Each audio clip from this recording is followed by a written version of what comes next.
Européenne, Oui. qui est un magazine russe donc en Europe. Oui. Voilà.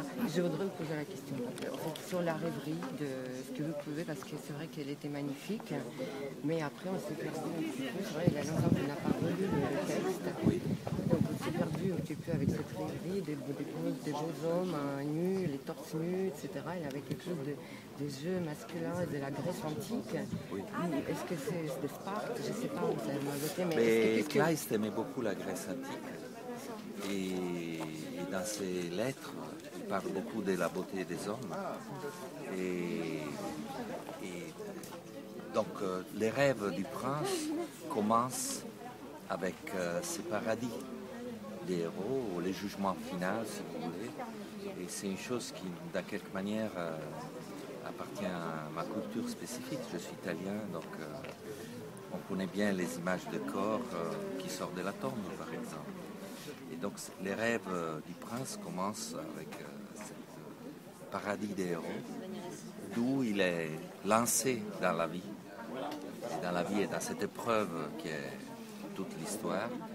Et ça se termine avec les pantins, avec la marionnette. Et donc elle devient, cette marionnette, désarticulée? Oui.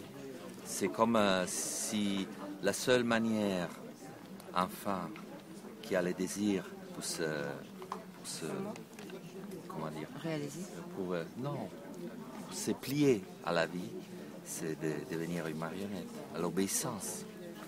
Donc, d'une quelque manière, il y a aussi quelque chose qui a à faire avec la lutte qu'il y a entre le désir et la loi du Père.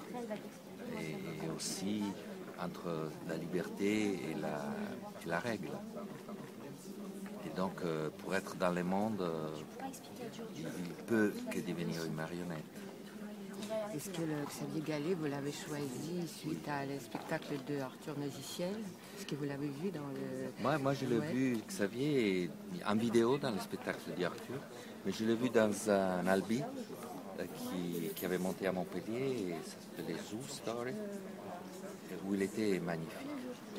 Et j'ai toujours pensé en France que ça soit pas seulement beau et romantique, mais que ça soit aussi maladroit et pas à l'aise dans la vie.